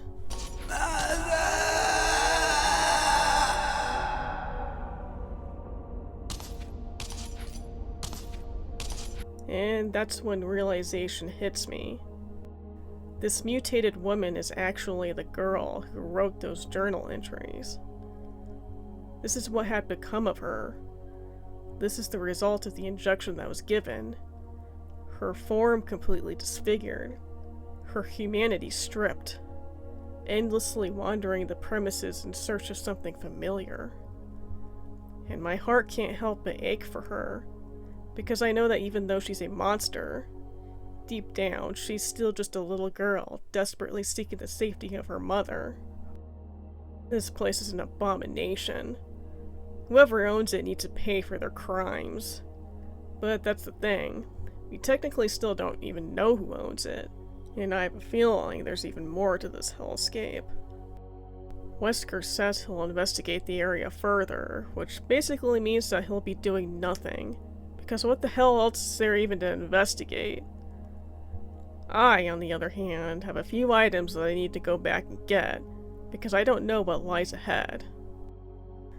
I head back to the east storage room, where I pick up the red book and the MO disc, the blue book already being in the item box in the abyss.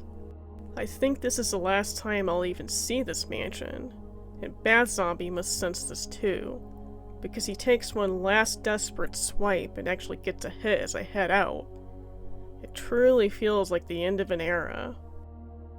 I go back down to the abyss and discover that there's a lift behind the gate that opened.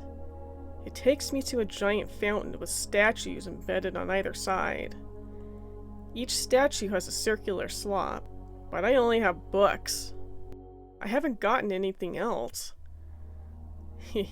Unless these are the kind of books that have a space carved in them so you can hide stuff in them. Oh, they are. And they each have a medallion. I place the medallions in their appropriate spots and the fountain drains. There's now a set of stairs that I can go down that take me to another elevator. Where I find myself in next gives me a horrible feeling in the pit of my stomach. There are zombies in lab coats, in the X-ray room, operating room, and morgue, as well as the copious amounts of body bags, all confirm that this is indeed a laboratory.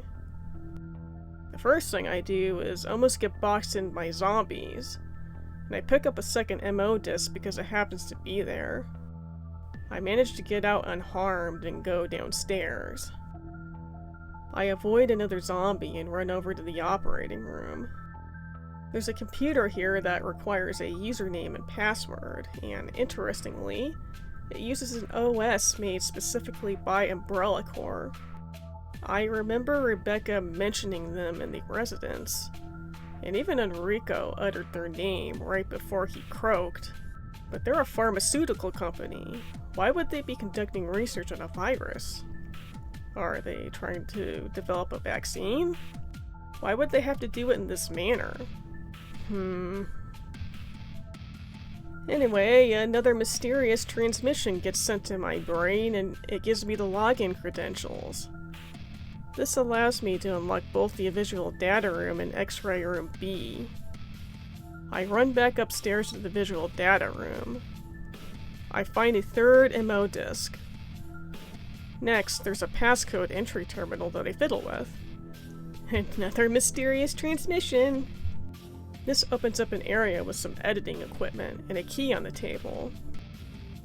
I can also use the equipment to view the tape that I picked up from Kenneth's corpse.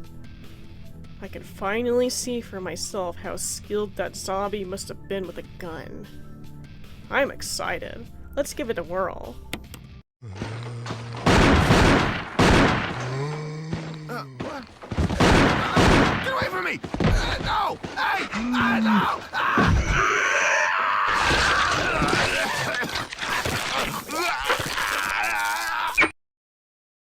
So, the zombie didn't actually shoot Kenneth? It was just a regular zombie the whole time? Well, thanks, Kenneth.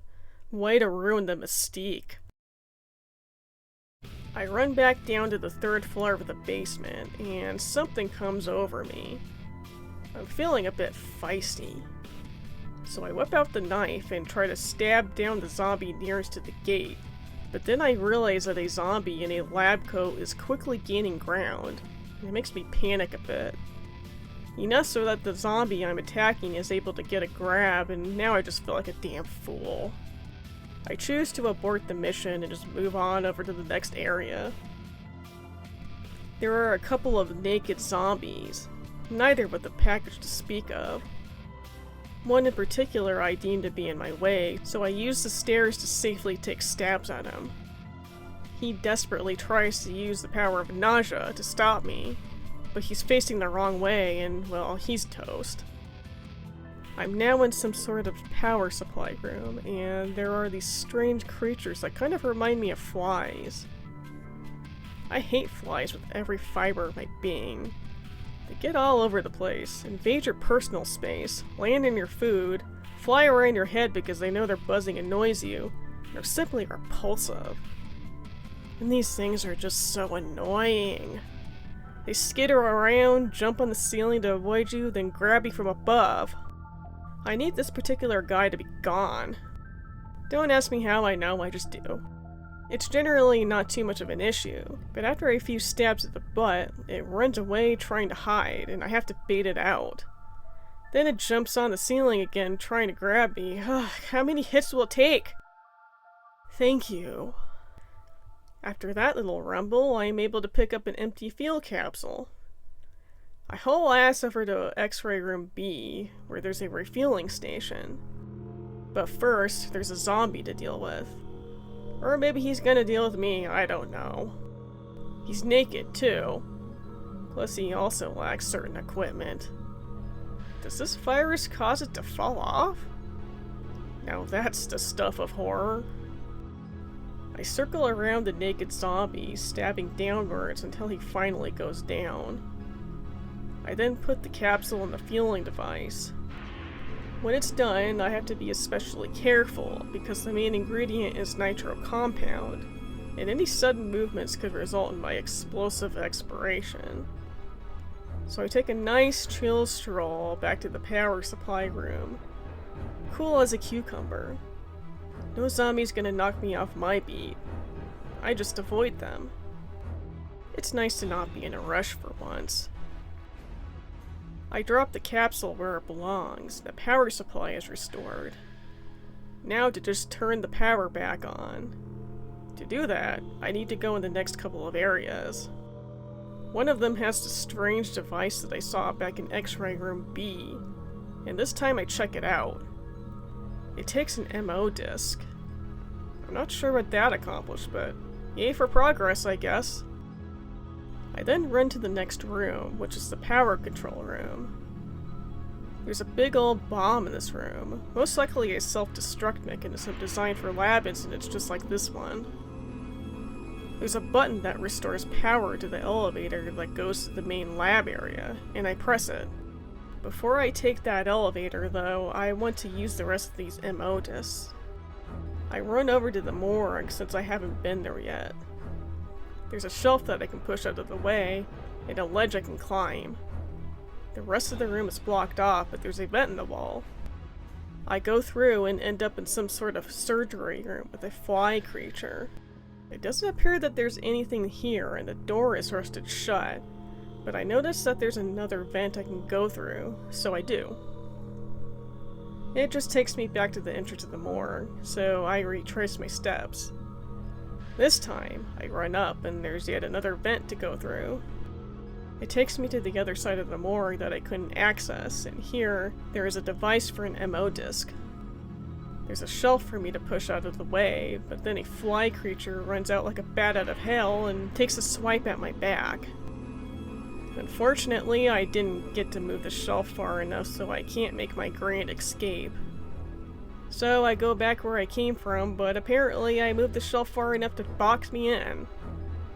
So I go back yet again, trying to avoid this little shitbird and finally make it out.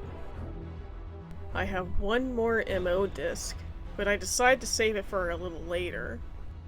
It's time to find out just what's been going on in this laboratory. I save my game, then turn on the elevator. Just then, Rebecca shows up, and we decide to ride down together.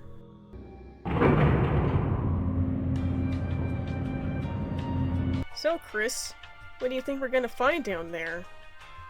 Beats me. I barely have a grasp on what's going on here to begin with. What? Haven't you been reading all the documents littered all over the place? Reading isn't really my jam. Reading isn't your jam? But there's so much information in them, like how a group of researchers have been studying a virus of different creatures, including humans, and how there was a lab leak and that's why there are so many monsters. Or how George Trevor was the architect of this mansion, and was specially commissioned to make it a death trap to protect the facility from outsiders. And how he was backstabbed, left to die, and his wife and daughter were taken and experimented on. Or how Wesker is with Umbrella, and we were ordered to be taken here so that field data could be collected on how effectively the BOWs can deal with trained personnel. Wait, Wesker's with Umbrella? Yeah. How do you know this? Didn't you see the slideshow? You unlocked the visual data room. I didn't even notice it. Chris, you silly. There's a picture on that slideshow of a group of top Umbrella researchers working on a secret project, and Wesker's in it. So that means he's with Umbrella? Duh, he was wearing a lab coat. And there was a file in the specimen room where a guy in sunglasses was mentioned. I mean, what kind of guy wears sunglasses indoors, let alone out in the woods at night? He has to be a douche. Double crosser. We get off the elevator, step into the main lab, and see a familiar face. Wesker confirms that he's always been a weasel, and that he's been using stars for his own gain. I try calling him a son of a bitch, but it has no effect. He then shoots Rebecca, and says he wants to show me something. This thing is taller than an NBA player, has an incredible physique, and a gigantic claw on its left hand. However, its heart is completely exposed, which seems like a pretty grave vulnerability. Plus, it also looks to be lacking in the equipment department. What a fearful pathogen this T-virus is. The water drains, and Wesker calls it the ultimate life form. He's totally gushing like a teenage girl talking about her crush. It's so ridiculous that I laugh. Wesker copes by stating that I'll never understand, then continues to gush. It must be making Tyrant sick because it suddenly breaks the glass and impales Wesker with its claw. It tosses him across the room, then it sets its sights on me. But I ain't scared. I didn't struggle against Hell's army so that I could now run away like a little bitch. I take out my blade and run around the room, trying to get my bearings. None of these camera angles feel all that comfortable to me, but I can't just run about forever, so I turn around and slip past him, giving me the ability to stab him from behind. I then try my best to maneuver around him, but the switches in camera are sometimes disorienting, and Tyrant is able to smack me around a bit. The bad news is that I don't have much healing, so I've got to watch my step. I know that this is a pretty easy fight with a knife, but keep in mind this is the first time I've ever done it. The good thing is that he's pretty slow, so it's relatively easy to get up behind him and get a hit or two. However, one wrong move could cost you, and I'm getting the feeling that this might be a game over. I don't give up though, even if the camera wants to bully me, and eventually his cash just can't take the abuse anymore. Good thing too, because one more hit and I would have been minced meat. I run over to Rebecca, fearing that I might have failed her like I failed everybody else, but she's fine. Good. Glad to see it. Also glad that she didn't bother to help me. Could you please patch me up? My limbs are about to fall off.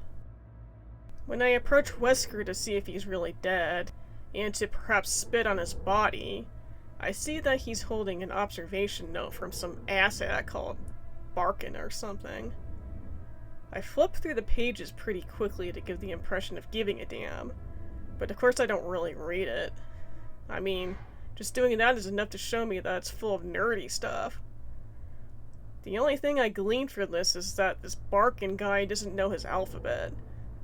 He called it G instead of T virus. Pfft, idiot. If this is really the company that Wesker was keeping, then I can't say that the outcome is all that surprising. We run around the main lab trying to find a way out until eventually we find a button that unlocks the door. We exit and step back into the elevator. Neither one of us does anything. There's not much to say. The gravity of what we witnessed weighs on our minds. Not only the betrayal, but the idea that people were sacrificed in order to one day produce whatever the hell that thing was, and we might never know the true scale. How many people were subdued and experimented on in order to give rise to a monster that couldn't even withstand some nub swinging around a knife like a blind hobo? What a waste. We step off the elevator, and Rebecca decides that she wants to blow this joint. No, really, she wants to blow the place up. And I'm just like, go for it. At least the big old bomb in the power control room will see some use. I mean, what use are trials and tribulations if you don't end it all with a bang, right? So Rebecca runs off to do her thing, and I run to the break room to save. Not even a minute later, I step out into the O-shaped corridor, and already the self-destruct alarm is sounding. That girl wastes absolutely no time when it comes to explosions. I also shouldn't waste any time, but there's still something I have to do. I go back to X-ray room B, and use the last MO disc. Still not sure what this did for me, but I've now used everything, and there's a door right next to the X-ray room that I still can't get through. So much for deactivating all locks. But what's this? Levers. And when I pull them all down, now the door unlocks. Whoever designed this must have really not wanted anybody getting what's in it.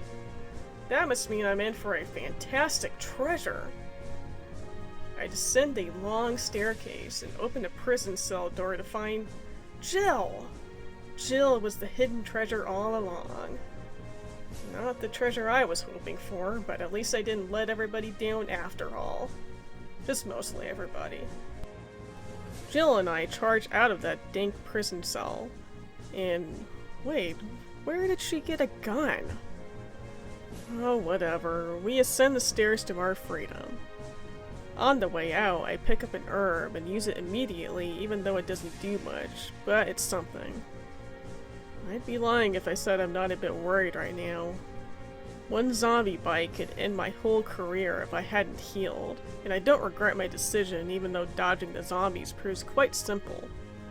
I make it to the item box at the lab entrance where I have one more full heal waiting for me. Rejuvenated, I save one last time, then climb up the ladder and go through the emergency exit. There's something on the ground. I pick it up to uncover a single green herb. How positively thoughtful. Better make the most of this. While running down the hall, I receive another transmission from Brad.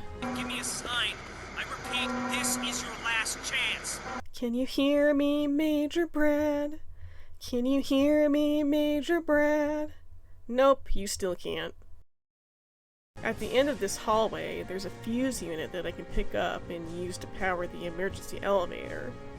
Not sure why it was on the ground right in front of the elevator, but I'm well past the point of questioning anything.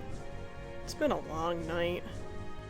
The alarm system warns us that there's only 3 minutes left, and Rebecca comes running to join us.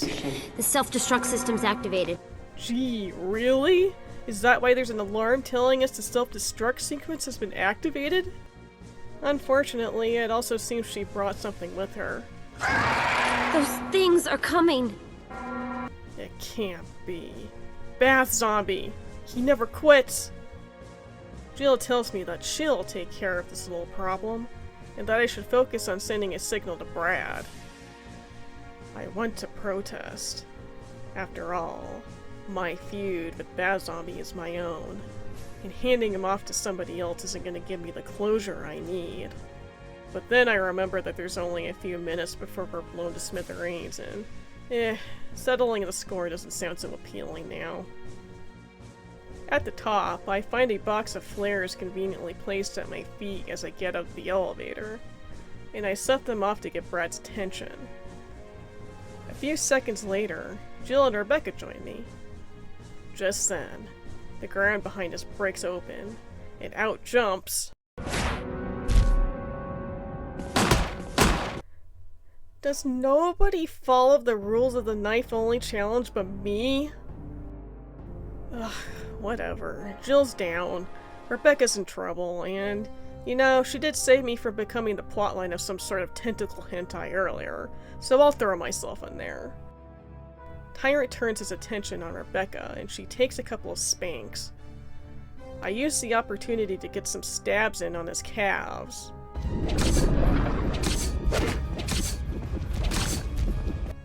Or maybe I'm actually stabbing Jill instead. I genuinely cannot tell. When Rebecca is back on her feet, Tyrant sets his sights on me. Rebecca stands back, pumping round after round of lead into his sculpted ass, which she could have only gotten by going around collecting all the ammo that I left. I run around like a moron, trying to get in stabs and keep his attention, but I'm not doing so hot when it comes to dodging his attacks. Boy, I'm so glad I have one greed herb to see me through. The green herb failed me. But look at Rebecca go! Get him, girl! Get him! Round 2. Tyrant still slaps Rebecca around like a pimp, but I do much better at dodging his attacks. I don't focus so much on doing damage. No, that seems to be the domain of Rebecca and her infinite supply of handgun magazines. Instead, I focus more on keeping his attention so that he doesn't kill her puny ass. Although the clock is counting down and still no rocket launcher. So I run around and around, and Rebecca shoots and shoots, and Jill snoozes and snoozes. And hey, Brad, you want to do the thing now? Chris, use it! Kill it, whatever it is! About damn time. Was starting to feel like he wanted to watch us die. This is it, folks. The moment of truth.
Sweet freedom. I don't know how Brad managed to land the helicopter, load us up, and take off in 12 seconds. But it doesn't matter, because the women are safe. The evil has been vanquished, and I can now retire to Miami.